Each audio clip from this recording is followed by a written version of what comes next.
বউ শাশুড়ির মধ্যে গন্ডগোল শুরু হয়েছে সেদিন থেকে, যেদিন থেকে স্টার জলসার জি বাংলা চালু হয়েছে। জোরাগান ঠিক কিনা?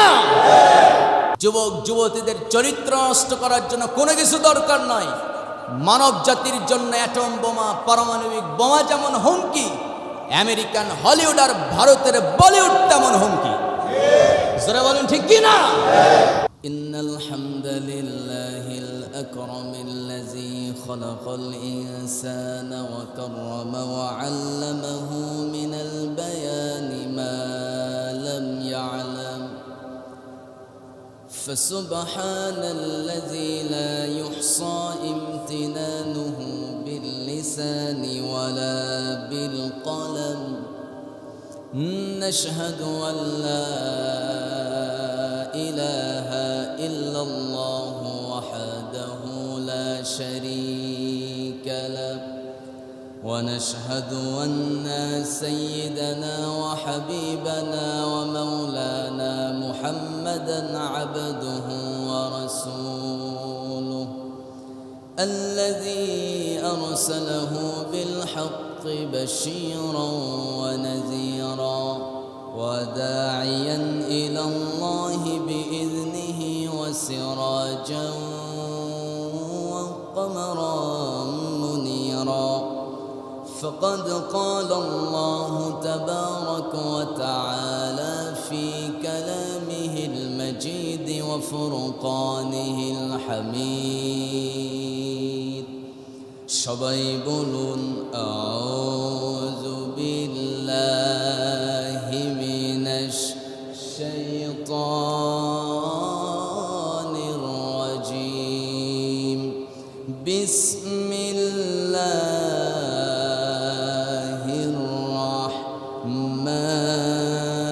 রাহমানির রাহিম লাকাদ কানা লাকুম ফি রাসূলিল্লাহি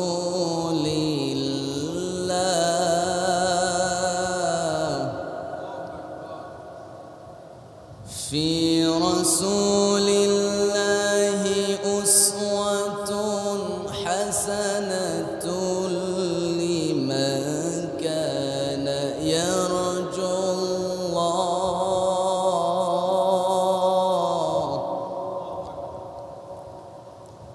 উসওয়াতুন হাসানাতুন লিমান কানা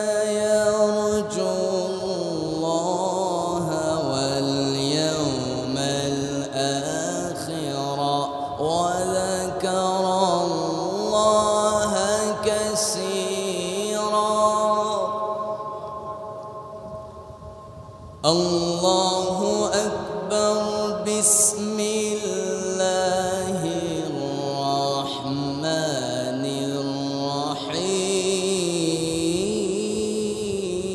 الرحيم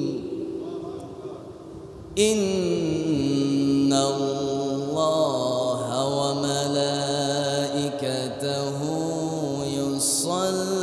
يصلون على النبي يا أيها الذين آمنوا صلوا عليه وسلموا تسليما اللهم صل على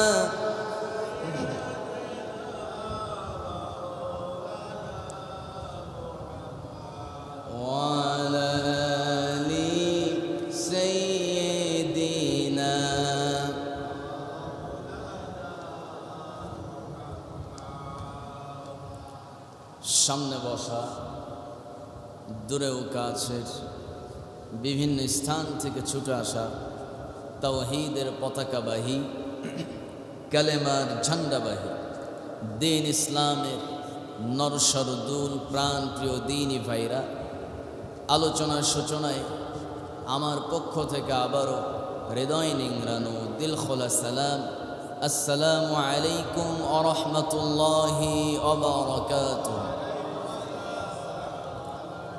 সবাই কেমন আছেন?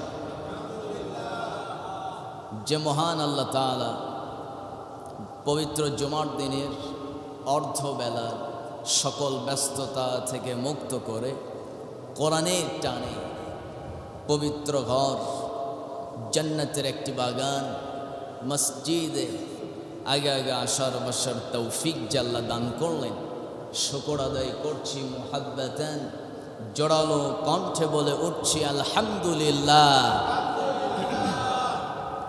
অগণিত দরুদ সালাম বর্ষিত হোক মানবতার মহান মুক্তির দূত আকায়ে নামদার তাজদারে মদিনা, আমার আপনার প্রিয় রসূল, চিৎকার মেরে বলছি মুহাম্মদ সাল্লাল্লাহু আলাইহি ওয়াসাল্লাম। সম্মানিত প্রাণপ্রিয় মুসল্লিবৃন্দ, আমি কোরআনুল কারীমের 33 নম্বর সূরা, সূরা আহজাব 21 নম্বর আয়াত কারিমা তিলাওয়াত করেছি।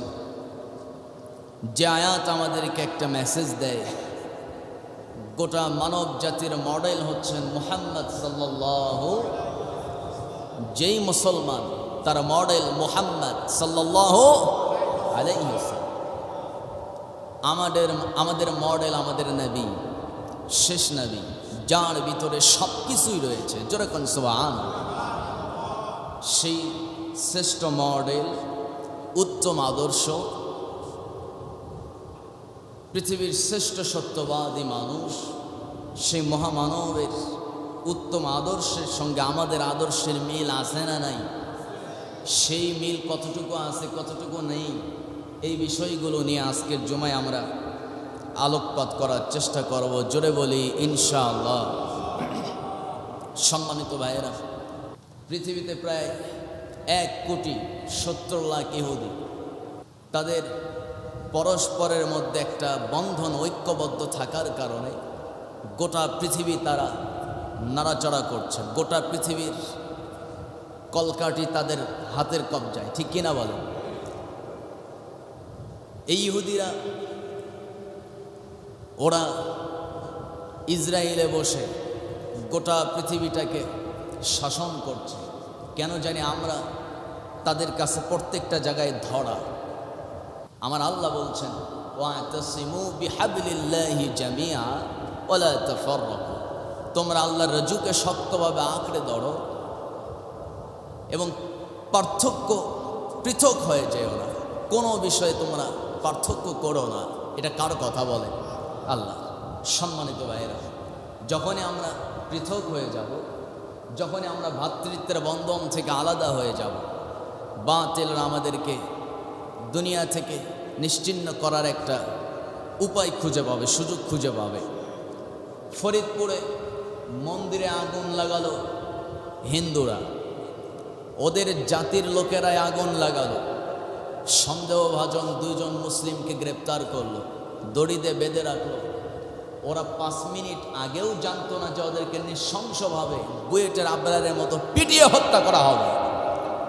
সম্মানিত ভাইয়েরা, সেই মুসলিম 2 তরুণকে নির্মমভাবে বিনা কারণে হত্যা করা হলো। সন্দেহভাজন এই 2 জনকে সন্দেহ করে হত্যা করা হয়েছে।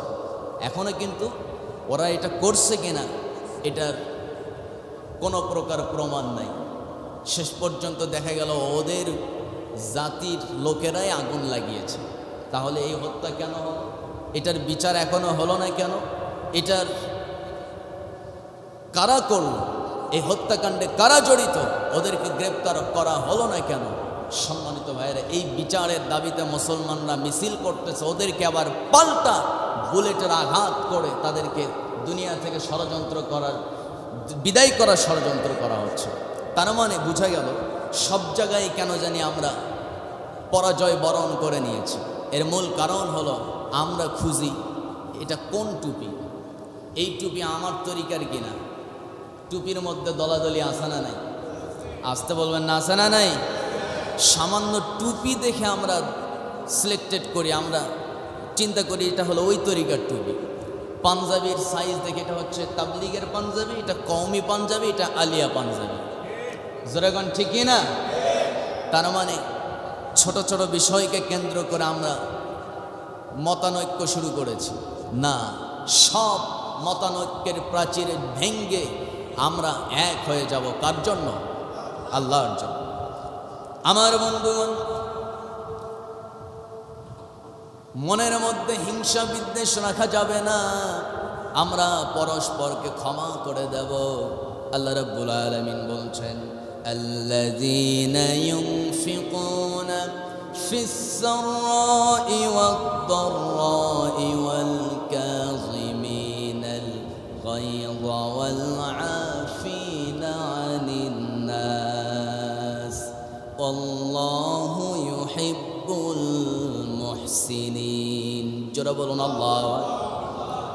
আল্লাহ রাব্বুল আলামিন বলছেন, তিনি সেই মহান সত্তা যিনি তোমাদেরকে জানিয়ে দিতেছেন যারা গোপনে এবং প্রকাশ্যে, সচ্ছল এবং অসচ্ছল অবস্থায়, সচ্ছল আছে, সুখী জীবন চলছে, এই অবস্থায় আবার কষ্টের দিন পার করতেছে, সেই অবস্থাতেও যারা কি করে, ইউনফিকুনা, দান করে আল্লাহর রাস্তায়, সচ্ছল এবং অসচ্ছল অবস্থায় দান করে। 2 নম্বরে ওয়াল কাযিমিনাল গায়যা, আল্লাহ বলছেন যারা মানুষকে মাফ করে দেয়। ওয়াল কাযিমিনাল গায়যা ওয়াল আফিনা আনিন নাস, মানুষের ভুল ত্রুটি মাফ করে দেয়, মানুষের প্রতি কোনো ক্রোধ রাখে না, নিজের রাগকে সংবরণ করে। আল্লাহ রাব্বুল আলামিন বলছেন এরাই হলো মুহসিন বান্দা। আর এই মুহসিন বান্দাদেরকে আমি আল্লাহ সবচেয়ে বেশি ভালোবাসি। একটু আস্তে কোন সুবহানাল্লাহ। তাহলে আমাদেরকেও মুহসিন হওয়ার দরকার আছে না নেই? হিংসা রাখা যাবে না, একজন আরেকজনকে মাফ করে দেব। জোরে বলি ইনশাআল্লাহ। এই নীতি ছিল মুহাম্মদ সাল্লাল্লাহু আলাইহি ওয়াসাল্লাম। আমার বন্ধুগণ,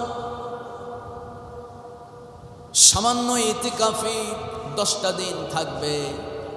আমার বন্ধুগণ, 4-5 জন এক জায়গায় হয়ে ইতিকাফে যে একটু মিলেমিশে থাকবে, এটাই থাকতে পারে না। এরকম আছে না নাই? বলে আসতে কবেন না, আছে না নাই? আমার ভাইয়েরা, পরিবারের সদস্যদের সঙ্গে সবসময় ঠেলাঠেলি, সবসময় রাগারাগি, ছোট ছোট বিষয়কে কেন্দ্র করে ঘরের মধ্যে অশান্তি সৃষ্টি করে, এরকম কিছু অসভ্য মানুষ আছে না নাই? আসতে বলবেন না, আছে না নাই? এগুলো করা যাবে না। সব কিছু আমরা ভুলে যাব। কেন জানি আমরা আজ থেকে বিনয়ী হওয়া শুরু করে দেব। জোরে বলি ইনশাআল্লাহ। এটা কার জন্য বলুন? আসতে বলবো না, কার জন্য? আল্লাহর জন্য। আমার ভাইয়ের, আমার নবী জীবিত থাকা অবস্থায় একদিন ফাতেমার বাড়িতে গেলেন। নবীর মেয়ে ফাতেমার বাড়িতে যাওয়ার পর সালাম দিলেন, সালাম বিনিময় হয়ে গেল। সালাম দিয়ে ঘরের ভিতরে ঢুকলেন। ফাতেমা কি লক্ষ্য করে রাসূল বলছেন, মেয়ে আমার, তোমার চোখগুলো কেন জানি শুকনা শুকনা, চেহারাটা শুকনা শুকনা। ও ফাতেমা, তোমার চেহারা কেন জানি শুকনা শুকনা, কোনো খাবার খাও নাই নাকি? ফাতেমা চোখের পানি ছেড়ে দিয়ে বলছেন, আব্বা জান, আপনার মেয়ে 3 দিন যাবত না খাওয়া। আপনার হাসান আর হুসাইন ওরাও 3 দিন যাবত কিছু খাইতে পারে নাই, না খেয়ে ঘুমিয়ে গেছে। আমার রাসূল বলছেন, ফাতেমা, এই অবস্থাতেও শুকরিয়া আদায় করো, কারণ তোমার আব্বা আজকে 4 দিন যাবত না খেয়ে আছে। জোরে কোন সুবহানাল্লাহ। আমার নবী সহ্য করতে পারলেন না। মেয়ে 3 দিন যাবত না খাওয়া, 2 নাতি হাসান আর হুসাইন তারাও 2 দিন 3 দিন 4 দিন যাবত না খাওয়া। আলী রাদিয়াল্লাহু তাআলা জামাইকে কোনো কিছু না বলে আমার রাসূল নিজেই কাজের সন্ধানে বের হয়ে গেলেন। কাজের তালাশ করছেন। কাজের সন্ধানে বের হওয়ার পর আমার রাসূল সন্ধ্যার কিছু আগ মুহূর্তে আমার নবী একটা ইহুদির বাড়িতে কাজের সন্ধান পেলেন। 1 বালতি পানি তুললে 1টা খেজুর দেওয়া হবে। আমার রাসূল 1 বালতি 2, 3, 4, 8 বালতি পানির তোলার পর 9ম বালতি পানি যখন তুলতে যাবে, রশি ছিঁড়ে বালতি কুয়ার নিচে পড়ে গেছে। আমার নবী সঙ্গে সঙ্গে একটু মনের মধ্যে একটা ভয় ভীতি কাজ করছে। রাসূল মুখটা শুকে গেছে। পাশেই ছিল ওই কূপের মালিক ইহুদি। রাসূলকে চিনতে না পেরে আমার রাসূলের গাল বরাবর জোরে একটা থাপ্পড় মেরে দিলেন। 4 দিন যাবত না খাওয়া, শরীরটা দারুণ দুর্বল। আমার রসুল এক থাপ্পড় খেয়ে মুখ থুবড়ে জমিনে পড়ে গেলেন। ঠোঁট ফেটে রক্ত ফেনকি দেয়া বের হওয়া শুরু করছে। রসুল কোনো কিছু জবাব না দিয়া পাল্টা আঘাত না করে আমার নবী করলেন কি, ওই কূপের কাছে গেলেন।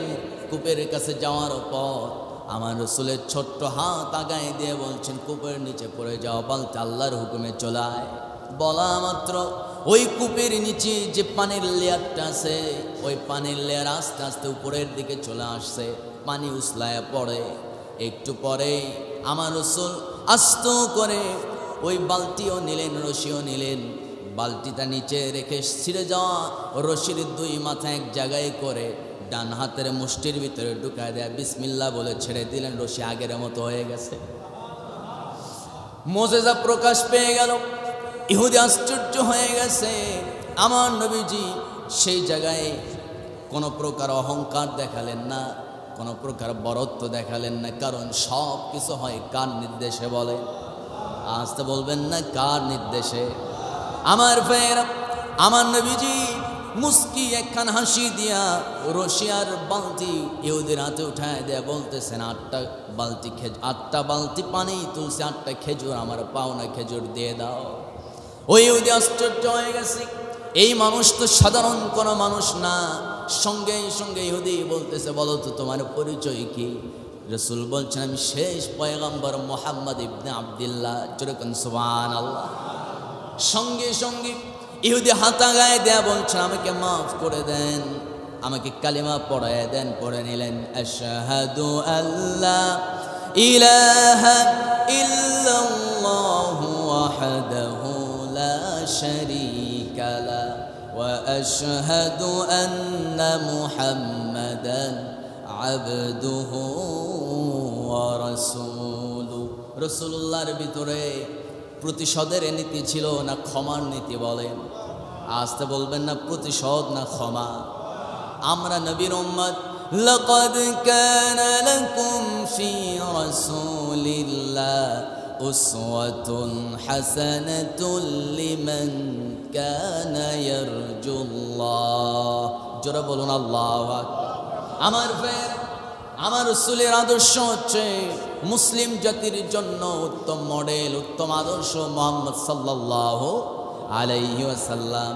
আমার ভাইরা, রাসূলুল্লাহর আদর্শ যার জীবনে থাকবে, আমার নবীর সুন্নাত যদি কেউ এই দুনিয়াতে মানতে পারে, রাসূলুল্লাহর সঙ্গেই জান্নাতে অবস্থান করবে। জোরে কোন সুবহানাল্লাহ। এই জন্য আমরা আমাদের মডেল হিসেবে গ্রহণ করব মুহাম্মদ সাল্লাল্লাহু আলাইহি ওয়াসাল্লাম। আমার ভাইয়েরা, আমার বন্ধুগণ, একটু কান লাগান। আমার নবীজি সবসময় বারণ করতেন, 3টা কাজ থেকে তোমরা বিরত থাকবে।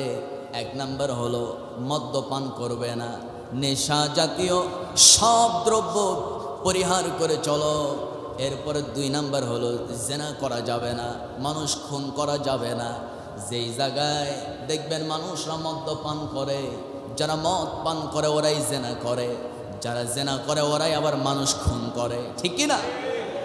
এই যে গত 29 তারিখের রিপোর্ট আপনারা সবাই শুনেছেন। র্যাবের মহাপরিচালক উনি সেই খবরটা পড়তে পড়তে চোখের পানি ছেড়ে দিয়েছে। ঝুমুর হত্যা, তাই না?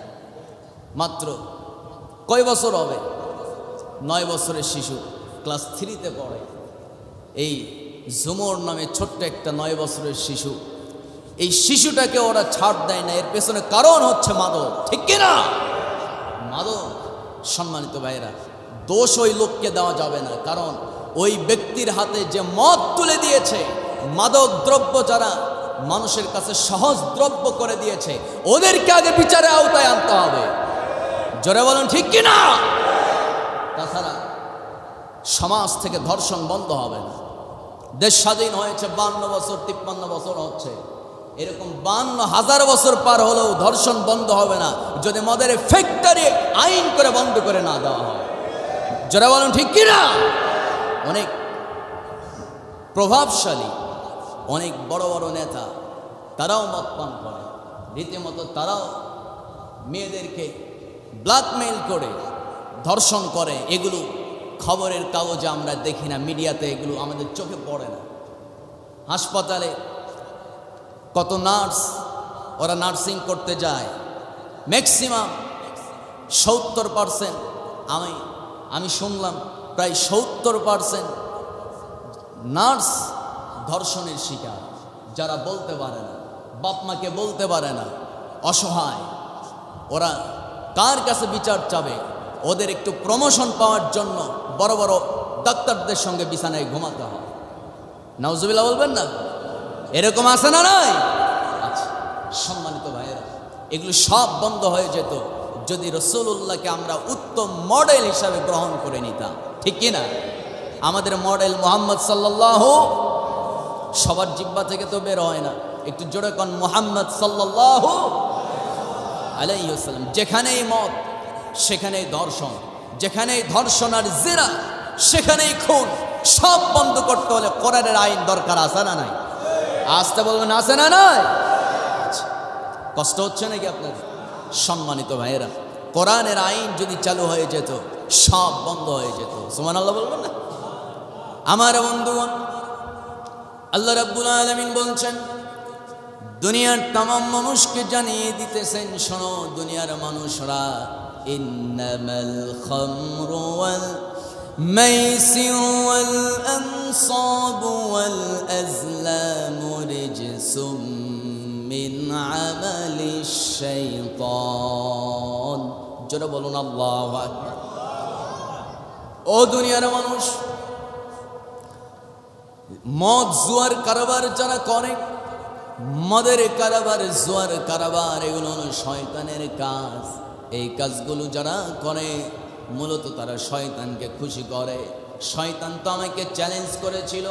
আল্লাহ কি শয়তান কি চ্যালেঞ্জ করেছিল শোনেন, সুম্মা বাআসনাহুম মিন বাইনি আইদিহিম ওয়া মিন খালফিহিম ওয়া আন আইমানিহিম ওয়া আন শামাইলিহিম ওয়ালা তাজিদু আকসারুহুম শাকিরিন। জোরে বলুন আল্লাহু আকবার।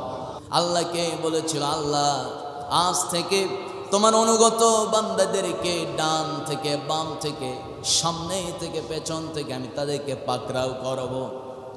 তোমার অনুগত মুমিন বান্দাদেরকে তোমার কৃতজ্ঞ বান্দা হিসেবে তুমি পাবে না, ওরা তোমার নাফরমানি করে চলবে। আল্লাহ বলছেন, ও শয়তান জেনে রাখ, আমার বান্দা তোর গোলামি করবে 10 বছর 20 বছর, শেষ পর্যন্ত কোরআন শুনে কোরআন পড়ে আমার বান্দা যখন জানতে পাবে এগুলো সব ভ্রান্ত কাজ, শয়তানের কাজ। আর রবের কাজ হলো কোরআনের কাজ।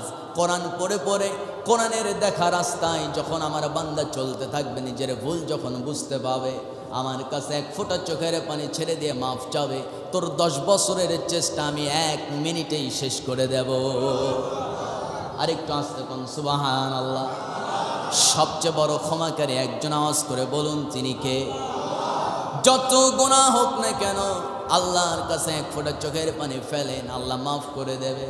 আমার ভাইরা, সাধারণত একটু চিন্তা করেন, বাপ মার সঙ্গে আপনি যতই খারাপ আচরণ করেন না কেন, ধমক দেন, মারধর করেন, যাই করেন, শেষ পর্যন্ত বাপের এবং মায়ের পা ধরে যখন আপনি মাফ চাবেন, চোখে পানি আসুক বা নাই আসুক, কিন্তু বাপ মার পা ধরা মাত্র এমন রহম দিল মাফ করে দেয়, যা বাবা মাফ করে দিলাম, পা ধরতে হবে না। সুবহানাল্লাহ বলবেন না? ওই মা এবং বাবার অন্তরে কলিজার ভিতরে যেই দয়া আল্লাহ সৃষ্টি করেছেন, সেই আল্লাহর দরবারে একটা সিজদা দিয়ে যদি বান্দা মাফ চাইতে পারে, আল্লাহ বলেন আমি তো আরো আগেই মাফ করে দেব। আরেকটু আসতে কোন সুবহানাল্লাহ। এই জন্য আমরা মাফ চাবো কার কাছে? আসতে বলবেন না, কার কাছে? আমার বন্ধুগণ, আমার নবী বলছেন, আমি তো আমার মা বাবার সেবা যত্ন করতে পারি নাই।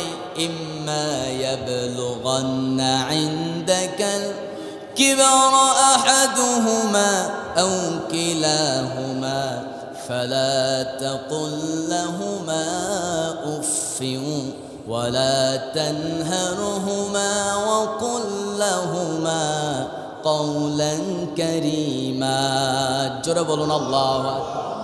ও দুনিয়ার সন্তানেরা, তোমার বাবা যখন, তোমার মা যখন যুবক ছিল তখন তুমি শিশু, তুমি যখন যুবক হয়ে গেছো তোমার বাপ মা তখন বৃদ্ধ। তোমার বাপ মা যখন তোমার যৌবনকালে তোমার মা বাবা দুজনের মধ্যে একজন অথবা দুজনেই বেঁচে থাকবে। বার্ধক্যজনিত কারণে দেখবে তাদের বুদ্ধি কমে গেছে, যা বলে উল্টা পাল্টা বলে। একটু পরে মাঝে মধ্যে এমন করে বলে, বাবা যা বাজারে যা, আমার জন্য 1 কিলো পান আনবি, আমার জন্য 1 কেজি আপেল আনবি, আমার জন্য একটু পাইকারি ওই বিস্কিট আনবি, এরপরে আমার জন্য এইটা আনবি সেইটা আনবি। কিন্তু ছেলে বলে, বাবা আজকে তো হাটেরই দিন নয়।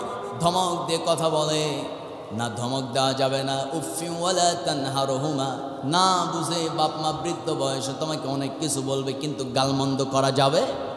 আসতে বল, করা যাবে? আমার নবীজিকে একজন সাহাবী বলছেন, ইয়া রাসূলুল্লাহ, বলেন তো বাপ মার মধ্যে মার মর্যাদা বেশি না বাবার মর্যাদা বেশি? কার মর্যাদা বেশি? আমি কার বেশি খেদমত করব? কাকে বেশি ভালোবাসবো?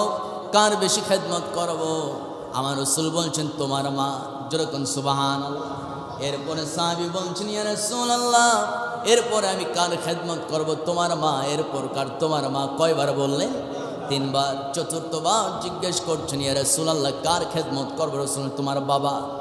আমার ফের মার খেদমত করার ব্যাপারে রাসূল বারবার বলেছেন, কারণ মা সন্তান ডেলিভারির সময় মায়ের কষ্টটা কম না বেশি? বলেন, আসতে বলবেন না, কম না বেশি? অনেক বেশি। আমার বন্ধুগণ, কিন্তু শেষ মুহূর্তে দেখা যায় এই যে আমার দেশে বৃদ্ধাশ্রমগুলো গড়ে উঠেছে। বৃদ্ধাশ্রম আছে না নাই বলেন? গাজীপুরে বৃদ্ধাশ্রম আছে, আছে না? আমি গিয়েছিলাম গাজীপুর বৃদ্ধাশ্রমে, একজন বুড়ি মা, ওনার সঙ্গে আমার দেখা। বললাম, জিজ্ঞেস করলাম যে মা আপনি এখানে কেন? আপনার কি ছেলে মেয়ে নাই? উনি বলতেছে, আমার একটাই ছেলে। ছেলে আমার বড় MBBS ডাক্তার, থাকে পপুলারে। তা আপনাকে দেখার সময় নাই। উনি সঙ্গে সঙ্গে কেঁদে কাঁদতে কাঁদতে ভিতরে চলে গেলেন, আমার সঙ্গে আর কথাই বললেন না। কি কষ্ট! উনি আর আমার সঙ্গে কথা বলার সে শক্তিটা পাচ্ছে না, চোখের পানি ফেলতে ফেলতে ভিতরে চলে গেল। বুড়ি মানুষ লাঠির উপরে ভর করে ভিতরে চলে গেল। যেই শিক্ষা বাপ মার সেবা যত্ন থেকে বঞ্চিত রাখে, ওই শিক্ষা আল্লাহর কাছে কোনো মূল্য নাই। জোরে বলুন ঠিক কিনা? যেই শিক্ষা মা বাবার গুরুত্ব বোঝায়, মা বাবার সেবা যত্নের জন্য যেই শিক্ষা আপনাকে বারবার তাগিদ দেয়, ওই শিক্ষা আপনাকে আল্লাহর জান্নাত পর্যন্ত পৌঁছায় দেয়। সুবহানাল্লাহ বলবেন? সম্মানিত ভাইয়েরা, কত শিক্ষায় আপনি আপনার সন্তানকে দিলেন, কিন্তু এই শিক্ষা অর্জন করে আপনার সন্তান আপনাকে মূল্য দিতে বুঝলো না, বাপ মার সেবা যত্ন করতে শিখলো না। আমি দেখেছি অনেক বড় বড় অফিসার, অনেক বড় বড় MP মন্ত্রীর ছেলেরা পর্যন্ত আজ বর্তমানে মাদ্রাসায় পড়ছে। আলহামদুলিল্লাহ বলুন, আর একটু জোরে বলুন আলহামদুলিল্লাহ। সম্মানিত ভাইয়েরা, মানুষ বুঝতে শিখছে, কারণ মানুষ আর আগের মতো অজ্ঞ নাই। কারণ মাদ্রাসায় যারা পড়ে, কোরআনের শিক্ষা যার ভিতরে আছে, ও কখনো ওর বাপ মাকে কষ্ট দিবে না, অন্তত বৃদ্ধাশ্রমে ফেলে রাখে আসবে না, ঠিক কিনা? সম্মানিত ভাইয়েরা, বৃদ্ধাশ্রমের ওই যে কি নাম, সমাদদার, মিল্টন সমাদদার, তাই না? মিল্টন সমাদদার, যে লোকটা কই সেই বন্যা কবলিত এলাকায় তার জন্ম, আসলো ঢাকা শহরে, বিয়ে করলে একজন নার্সকে। সেখান থেকে আস্তে আস্তে কত তার হিস্টোরি, কত তার জীবন কাহিনী। একটা ক্ষুদে লোক থেকে সে হয়ে গেল কোটিপতি। বুঝতেছেন কথা?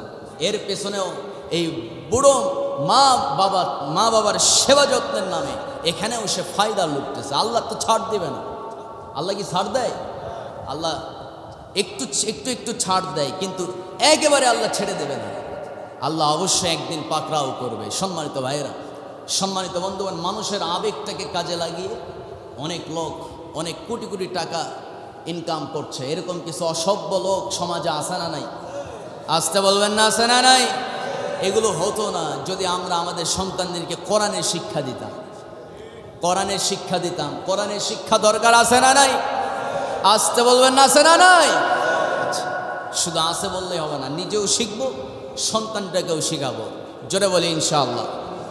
সম্মানিত ভাইয়েরা, মা বাবার সেবা যত্ন আমার রাসূল বলতেন, সাহাবীদেরকে বারবার বলতেন। একজন বুড়ি মহিলা রাসূল সাল্লাল্লাহু আলাইহি ওয়াসাল্লামের কাছে এসে বলতেছে, ইয়া রাসূলুল্লাহ, এই যে আপনার সামনে যে দরবেশ, এই সাহাবী, ওকে জানে? আমার ছেলে। কি হয়েছে বলেন? ও আমার আজ 1.5 মাস হয়ে গেছে, আমার কোনো খবর রাখে না। নাউজুবিল্লাহ বলবেন না? আমার রাসূল খেপে গেলেন।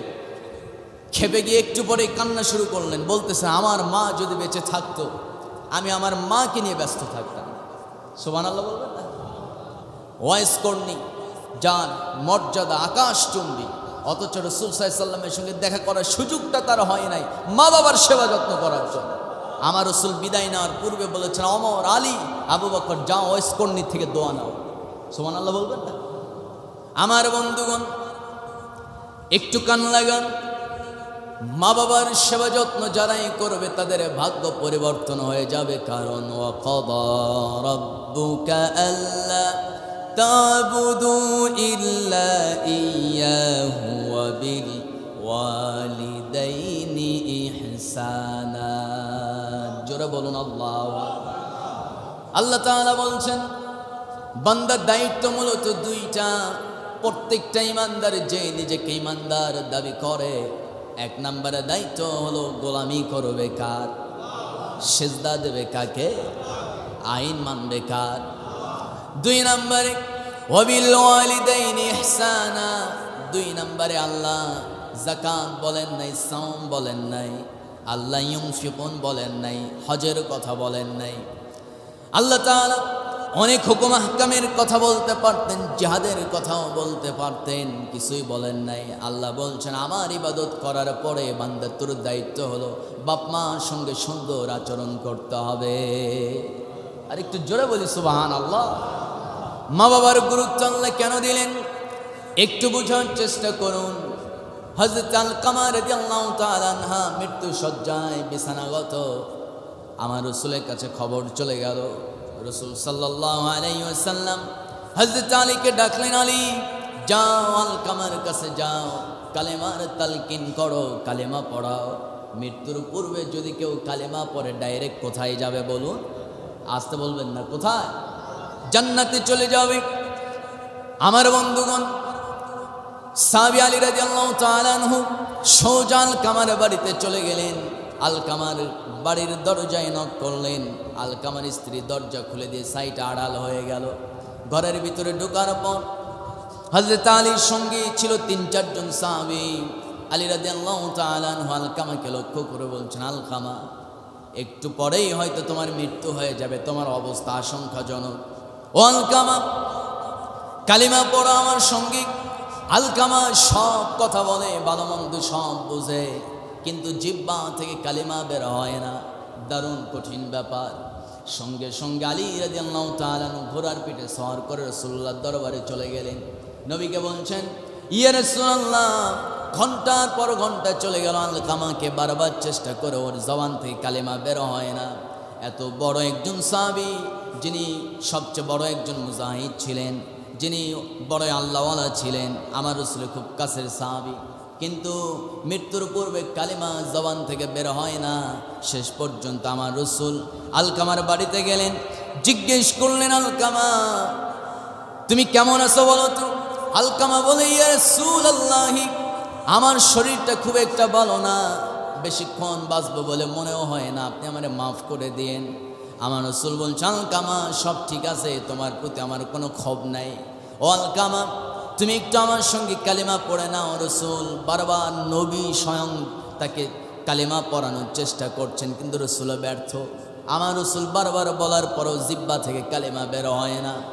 শেষ পর্যন্ত আমার নবীজি বলছেন, আলী, যাও তো আলকামার কে বেঁচে আছে একটু খোঁজ নাও তো, আলকামার মা বাবার মধ্যে কেউ বেঁচে আছে নাকি? ইয়া রাসূলুল্লাহ, খবর নিয়েছে আলকামার বাবা আগেই দুনিয়া থেকে বিদায় নিয়েছে, কিন্তু আলকামার বাবা দুনিয়া থেকে বিদায় নিলে কি হবে, তার মা তো বেঁচে আছে, যাও তার মাকে ডেকে আনো। মাকে ডেকে আনা হলো। আলকামার মাকে জিজ্ঞেস করলেন, ও মা, আলকামা জবান থেকে কালিমা বের হয় না, মনে হয় আলকামার উপর আপনি রেগে আছেন, ক্ষেপে আছেন। বুড়ি মানুষ, মহিলা মানুষ অভিমান করে বলতেছে, ও মুহাম্মদ বিন আব্দুল্লাহ, আলকামাকে আমি মাফ করব না। ও তো আমার অনেক কষ্ট দিয়েছে, বিয়ে করার পর থেকে আমার খোঁজই নেয় না। মাসের পর মাস অসুস্থ হয়ে বিছানায় পড়ে থাকে, আমার ওষুধ কেনার কোনো খোঁজ খবরও নাই, আমার কোনো খোঁজ খবরও নেই, সেবা যত্ন কিছুই করে না। আমার রাসূল দারুণ কষ্ট পেয়ে গেলেন, বারবার জিজ্ঞেস করছেন, বুড়িমা আপনি তারে মাফ করে দেন, মাফ করে দেন না। মাফ করব না, মাফ করে দেন না। কিছুতেই যখন মাফ করে না, আমার রাসূল বলছেন, যাও জ্বালানি সংগ্রহ করো, কিছু খড়ি সংগ্রহ করো। খেজুর পাতার শুকনো লাকড়ি এক জায়গায় করা হলো, অনেকগুলো লাকড়ি, আগুন জ্বালিয়ে দেওয়া হলো। আলকামার মা রাসূলকে জিজ্ঞেস করছেন, ইয়া রাসূলুল্লাহ, এতগুলো লাকড়ি এক জায়গায় করলেন, আগুন জ্বালিয়ে দিলেন, কারণটা কি? একটু অপেক্ষা করেন, বুঝতে পারবেন কি করব। আমার রাসূল বলছেন, ও আলী, যাও আলকামাকে নিয়ে এসো। দুনিয়া থেকে বিদায় নেওয়ার পূর্বে যেই সন্তান তারা বাপ মাকে কষ্ট দেয়, মাকে কষ্ট দেয়, ওই সন্তানকে জাহান্নামের আগুনে আল্লাহ দেওয়ার আগেই দুনিয়াতে আগুনে জ্বালায়া দুনিয়া থেকে বিদায় করব।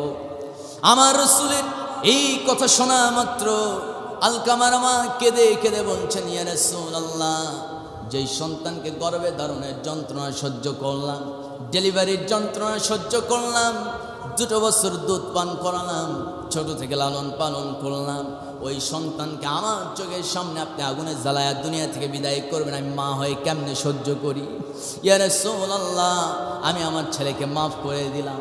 এই কথা বলতে না বলতে ওদিকে আলকামা ঘরের ভিতর থেকে পড়া শুরু করছে, লা ইলাহা ইল্লাল্লাহু মুহাম্মাদুর রাসূলুল্লাহ। আল্লাহু আকবার। মা বাবার সেবা যত্নের সাথে জান্নাতের সম্পর্ক, সুবহানাল্লাহ বলবেন। এই জন্য বাপ মার সঙ্গে যদি কোনো খারাপ আচরণ কারো দ্বারা যদি হয়ে থাকে, আজকে তওবা করেন, আর জীবনে আমরা খারাপ আচরণ করব না। একটু হাত জায়গায় একটু জোরে বলি ইনশাআল্লাহ। আয় আল্লাহ আমাদের সবাইরা মাফ করে দাও। আর একটু জোরে বলি আমিন। হাত নামান। সম্মানিত ভাইয়েরা, বাপ মাকে যদি আপনি কষ্ট না দেন, আপনার সন্তানও আপনারে কষ্ট দিবে না, আপনারে যত্ন করবে। সুবহানাল্লাহ বলবেন না? আমার ওস্তাদের কাছ থেকে শুনেছিলাম যে এরকম এক ছেলে তার বাপের পায়ে গরুর রশি বেঁধে 2টা আইল, বাড়ির সামনে জমির 2টা আইল পার করে সেখানে খুঁটি গেড়ে সেখানে বেঁধে রাখছে। কারণ হলো বাড়িতে থাকলে শুধু চিল্লাচিল্লি করে, বুড়ো মানুষ, এরপরে কাপড়ের মধ্যেই পায়খানা করে দেয়। বাপকে এরকম 2টা আইল পার করে ওখানে একটা খুঁটির সঙ্গে বেঁধে রাখছে, ওখানে মানে যা চেঁচামেচি ওখানে করে, বাড়ির ভিতরে আওয়াজ আসে না। এই লোক বৃদ্ধ মানুষ দুনিয়া থেকে বিদায় নিল। এই সন্তান যখন বৃদ্ধ হয়ে গেছে, ওর সন্তান 4টা আইল পার করে নিয়ে গেছে। ওরা এখন জিজ্ঞেস করে ব্যাপার কি? বলে যে আমার বাপরে 2 আইল পার করছে, আমারে 4টা করছে, এটাই তো কপাল। বুঝতেছেন কথা? আপনার বাপ মার সঙ্গে খারাপ আচরণ করবেন, নতুন সুন্দরী বউ পাইয়া মারে ভুলে যাবেন। হ্যাঁ, সব দিকে একটু খেয়াল রাখতে হবে। শুধু বউয়ের কথা শুনলেই হবে না, আবার শুধু মায়ের কথা শুনলেও হবে না। কিছু শাশুড়িও আছে দাজ্জাল, আছে না নাই? আসতে বলবেন, আছে না নাই? সম্মানিত ভাইয়েরা, বউ শাশুড়ির মধ্যে গন্ডগোল শুরু হয়েছে সেদিন থেকে, যেদিন থেকে স্টার জলসার জি বাংলা চালু হয়েছে। জোরাগান ঠিক কিনা? আমাদের যুব সমাজ, যুবক যুবতীদের চরিত্র নষ্ট করার জন্য কোনো কিছু দরকার নয়। মানব জাতির জন্য অ্যাটম বোমা, পারমাণবিক বোমা যেমন হুমকি, আমেরিকান হলিউড আর ভারতের বলিউড তেমন হুমকি। জোরে বলেন ঠিক কি না? এগুলো ছেড়ে দিতে হবে। জোরে বলি ইনশাআল্লাহ। আর একটু জোরে বলুন ইনশাআল্লাহ। আমরা জেনা থেকে দূরে থাকবো। চোখের জেনা আছে না নাই? ভাবির সঙ্গে দেখা করে, মিষ্টি মিষ্টি কথা বলে, শালির সঙ্গে দারুণ মিল, বউর সঙ্গে এত মিলই নাই, এরকম আছে না নাই? আসতে কোন আছে না নাই? আবার শ্বশুর মশাই উনিও এমন নিজের মেয়েকে জামাইয়ের সঙ্গে পাঠায় দেয়, যেটা বিয়ে হয়েছে ওইটা না, শালি চলে যাচ্ছে দুলাভাইয়ের সঙ্গে, আর বাপ বলে যে জামা স্মৃতিসৌধ একটু ঘুরে আয়, একটু দুলাভাইয়ের সঙ্গে একটু ঘুরে আয়। এদিকে দুলাভাইও কম না, মোটর সাইকেলে শালিরে উঠায় নিছে, একটু তো মানে দূরত্ব মেনটেন করে থাকতে হবে। দুলাভাই কম না, একটু যায় আর ব্রেক মারে আর গ্যাপ পূরণ হয়। যেরকম সুবহানাল্লাহ। এরকম কিছু অসভ্য দুলাভাই আছে না নাই? সম্মানিত ভাইয়েরা, সব ছেড়ে দিতে হবে। যেখানেই আপনি অবৈধভাবে মজা নিতে যাবেন সেখানেই অ্যাক্সিডেন্ট আছে না নাই? সেখানেই আপনার উপরে রেগে যাবেন কে? খুশি হবে একজন, তিনি কে? শয়তান। এজন্য আমরা খুশি করব কাকে? আল্লাহকে। আমার ভাইয়েরা, সব কথার এক কথা, সকল প্রকারের জেনা থেকে আমাদের দূরে থাকতে হবে। আর জেনা থেকে দূরে থাকার এক নাম্বার উপায় হচ্ছে মিথ্যা ছেড়ে দিতে হবে। জনগণ ঠিক কিনা? একজন সাহাবী আমার রাসূলের কাছে এসে বলছেন, ইয়া রাসূলুল্লাহ, দূরদেশ থেকে এসেছি, এখন থেকে আমি আর থাকবো না দূরে, আপনার কাছেই থাকতে চাই। কিন্তু কথা হলো, ইয়া রাসূলুল্লাহ, আমি বেশি কিছু আমল করতে চাই না, আমাকে একটা আমল শিখায়া দেন। আমার রাসূল কাউকে মাহরুম করতেন না। আমার নবীজি বলছেন, ও সাহাবী, আমি তোমাকে একটা আমল শিখাই দেব। সাহাবী দারুণ খুশি হয়ে গেছে। আমার রাসূল বলছেন, সাহাবী যাও, আমি তোমাকে একটা আমল শিখাই দিলাম, আজ থেকে মিথ্যা ছেড়ে দিবা, আজ থেকে মিথ্যা বলা যাবে না। সাহাবী দারুণ খুশি, বাড়িতে চলে গেলেন। যাওয়ার পর পরের দিন ফজর নামাজ পড়তে আসছে।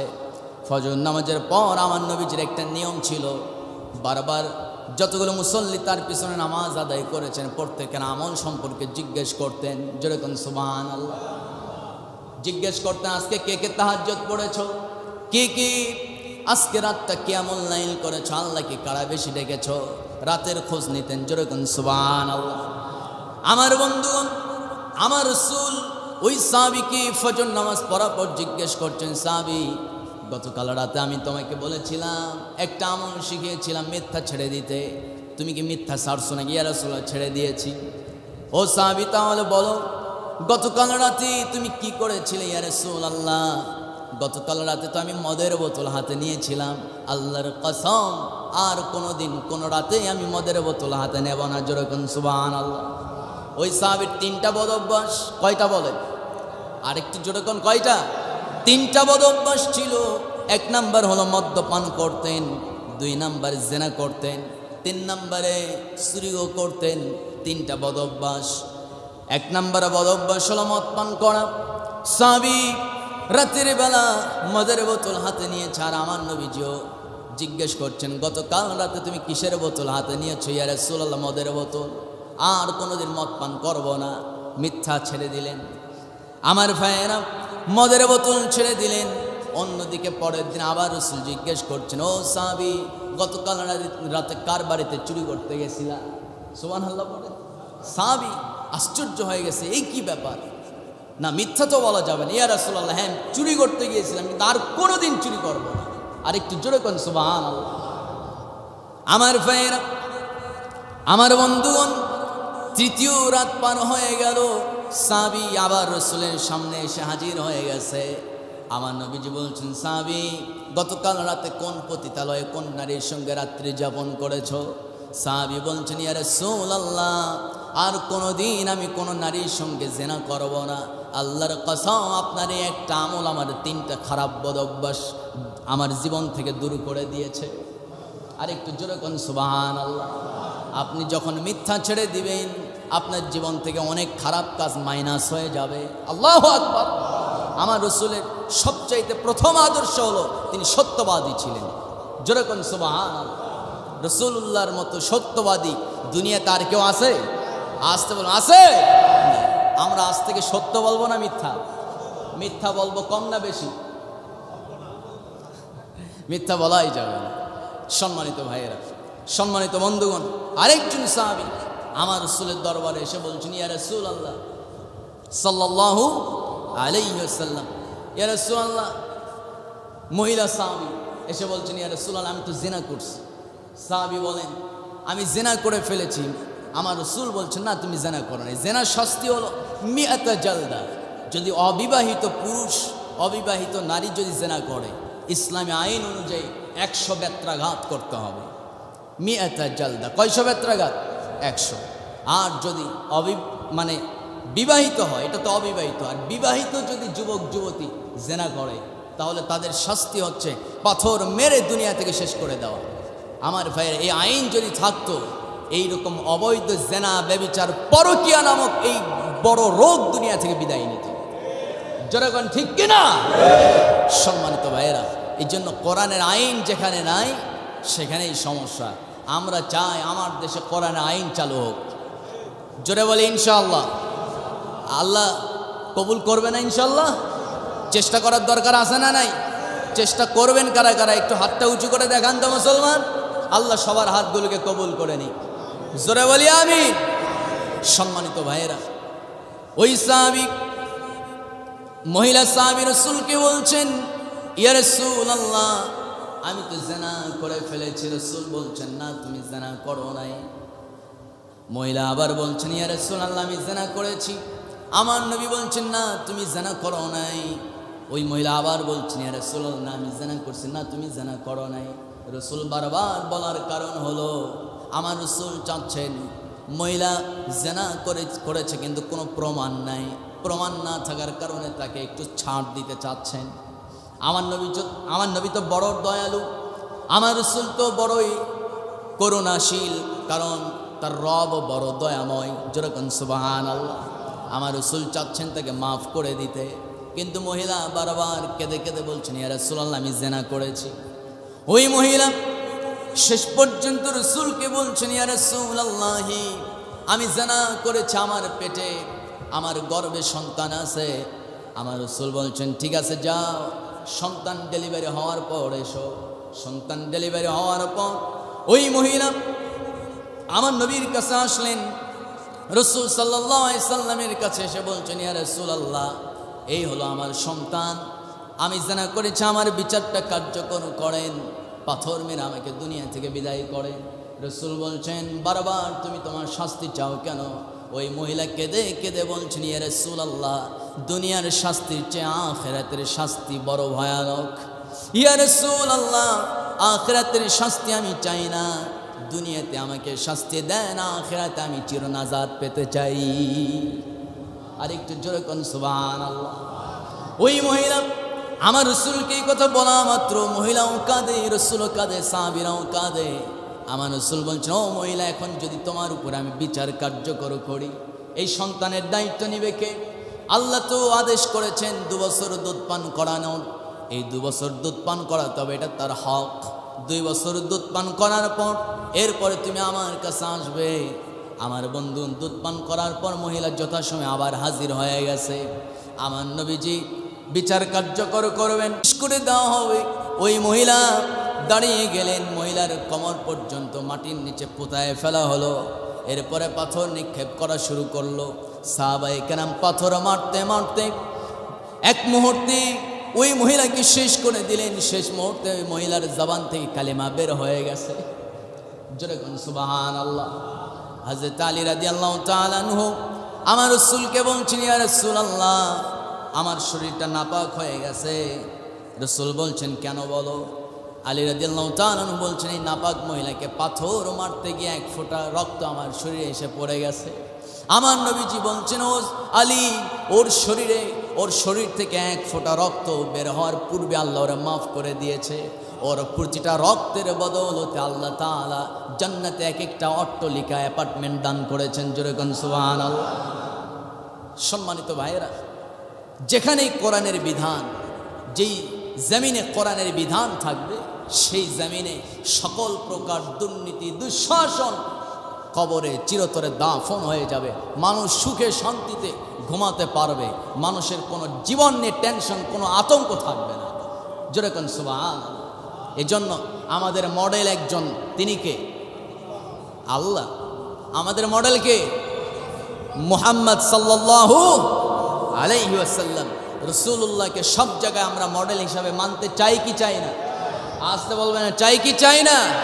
রাসূলকে মডেল মানতে হলে আমার নবীজি 5 ওয়াক্ত নামাজ পড়েছেন, আমরা পড়ব তো ইনশাআল্লাহ। আর একটু জোরে বলি ইনশাআল্লাহ। আর কত বলবো, মান তারাকা সালাতা মুতাআম্মিদান ফাকাদ কাফার। আমার রাসূলের ক্লিয়ার কথা, যে নামাজ ছেড়ে দিয়েছে সে কুফরি করেছে, ইসলামে তার কোনো আর জায়গা নেই। আমরা এরপরেও নামাজ ছেড়ে দেই। সম্মানিত ভাইয়েরা, যার নামাজ নাই, তার ইসলাম নাই, তার মুসলমানিত্ব নাই। কোন কোন ফতোয়াবিদ তারা তো ফতোয়া দিয়েছেন বেনামাজির সঙ্গে সন্তান মেয়েকে বিয়ে দেওয়া হারাম। আমরা এরপরও আর কতদিন পর সতর্ক হব, কবে সতর্ক হব? আমার তো মন বলে এরকম করে যদি রাসূল এই জায়গায়ও বলতেন, যারা শোনে না তারা শুনবেই না। আমার ভাইয়েরা, আসুন একটু আমরা নিজেকে পরিবর্তন করি, নিজের জীবনটাকে একটু চেঞ্জ করি, একটু চেঞ্জ করে আমরা রাসূলুল্লাহর আদর্শ জীবনে লালন করি। জোরে বলি ইনশাআল্লাহ, আর একটু জোরে বলি ইনশাআল্লাহ। আল্লাহ আমাকে সব আপনাদের প্রত্যেককে আমল করার তৌফিক দান করুক। আসসালামু আলাইকুম ওয়া রাহমাতুল্লাহি ওয়া বারাকাতুহু।